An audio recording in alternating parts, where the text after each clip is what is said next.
Welcome to Thoughts on Change, where we explore the mindsets and moves that make change feel less like a battle and more like a breakthrough. I'm your host, Kelly Mallory. So last time, I shared that you shouldn't try to influence everybody. Instead, you need to find the right people, the ones who already carry influence with the folks you're hoping to reach. That idea comes from my change shaper model. The G stands for getting the right people. That was last week's conversation. But here's the thing, sometimes those right people aren't automatically bought in. Sometimes you don't have much influence with them at all. Maybe they don't know you well, maybe you don't have a lot of credibility with them. So today I want to talk about how you can actually build influence from the ground up.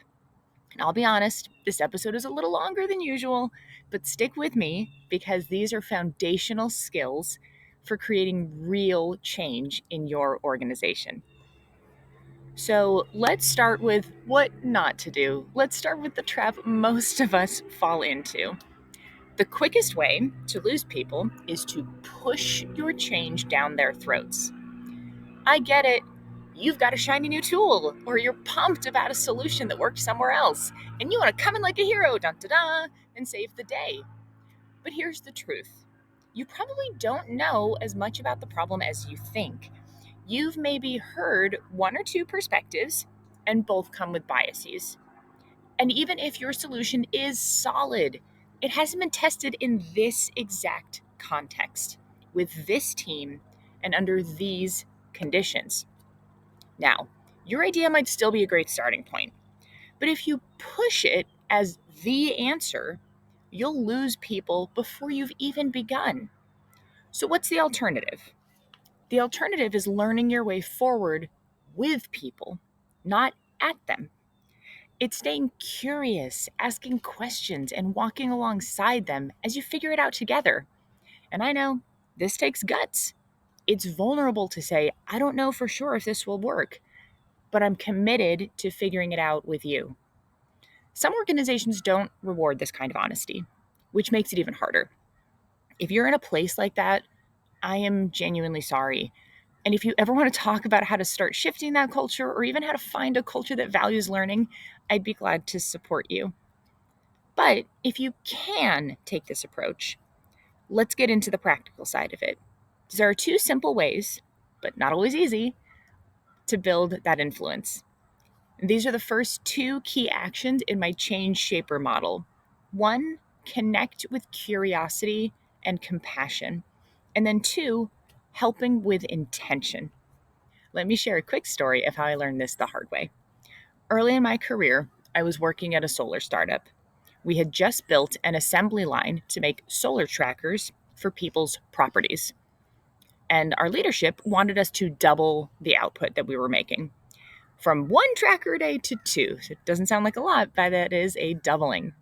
And around the same time, I had just finished reading Toyota Kata by Mike Rother. And I was fired up. I thought, this is perfect. The improvement kata will solve all of our problems. So I set up a storyboard. I made one of my direct reports the learner and started running coaching cycles with her. She was hesitant at first. She gave it a shot though, but after just 3 rounds, she stopped. And eventually, I let it die. The bigger issue here, though, was that I had damaged the relationship. She became reluctant to try anything new I suggested. I had lost trust and with it, my influence with her. And looking back, it's crystal clear. I was more focused on pushing a tool than on connecting with her as a person. So if you want to build influence, the answer is not more tools or more convincing. It's learning to connect with curiosity and compassion and help with intention. So let's talk about what influence really is. I like to think of influence as social capital. I'm sure you've all heard of that, but I'm going to go through how I think about this. So social capital is like a bank account that you have with every person you interact with. When you do things to build trust and credibility, you're making deposits. And when you ask for something or push for a change, you're making a withdrawal. Now, if you don't make enough deposits first, eventually you overdraft. And that's when influence disappears. So let's talk about how to actually make those deposits.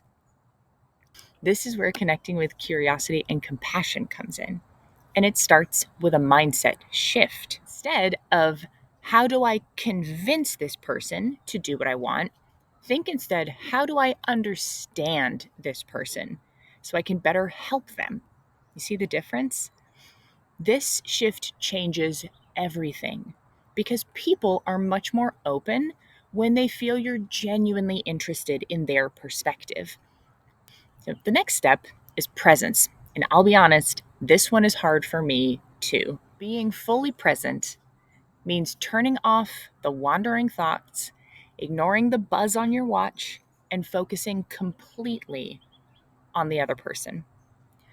Sometimes I'll ground myself by noticing something really small, like the sound of their voice, the colors in their eyes, or the feel of the chair beneath me.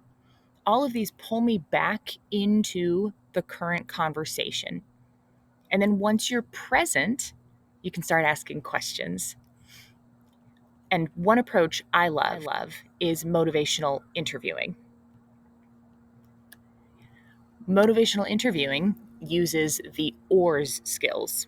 So, open questions that draw out experiences and ideas, affirmations that highlight strengths and past successes, reflections that show you're really listening, and summaries that make sure you're aligned on what's being said.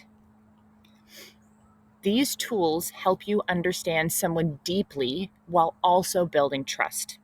And every time you do, you're making deposits into that social capital account. If you want to learn more about motivational interviewing or to sharpen your skills here, I would encourage you to go to motivationalinterviewing.org. Check that QR code. Best place for all resources for motivational interviewing. All right, let's get to the second key, which is helping, but doing it intentionally. Because here's the thing, not all help is helpful. We've all had someone help us in a way that actually made things harder. That kind of help doesn't just fall flat, it withdraws from your influence bank account. So think of that like hidden fees. You don't see them coming, but they chip away at the balance you've been working so hard to build. And suddenly, you're in the negative without even realizing how you got there. That's why we can't assume we know what kind of help people need. We have to ask.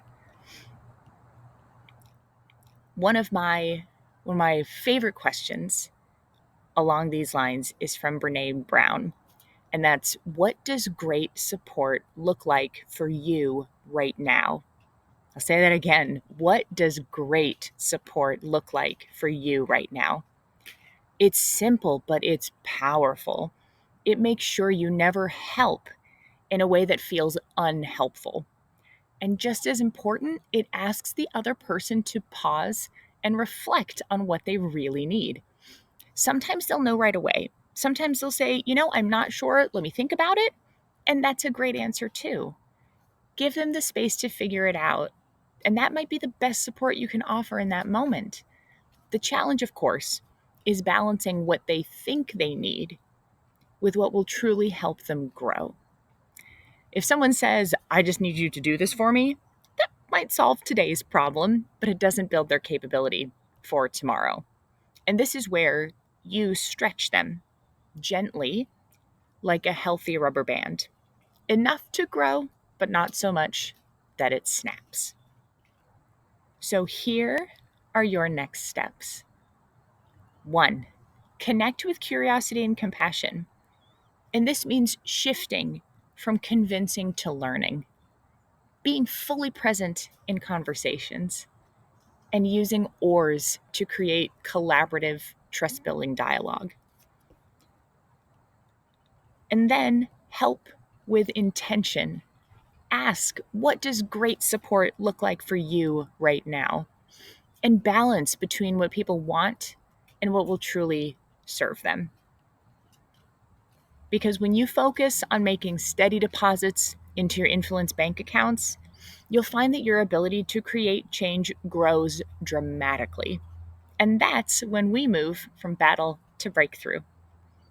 So let me know how it goes and what you learn. Because, right, changing our default thinking and behavior is really difficult, but it has a massive impact on our ability to lead effective change. And this is the way that we impact business results and cultures. This is exactly how I help change agents in my one-on-one coaching. I meet with clients weekly to work on a specific goal they have to be a better change leader and have better results. If you're interested in learning more, visit my website, kellymallory.com, or send me an email at kelly@kellymallory.com. And if you're interested in learning more about the Change Shaper model, you can find more information here at kellymallory.com/change shaper. That's kellymallory.com/change shaper, or just use the QR code. All right, thanks, and see you next time. Here's to less battle and more breakthrough, one mindset shift at a time. Thanks for watching.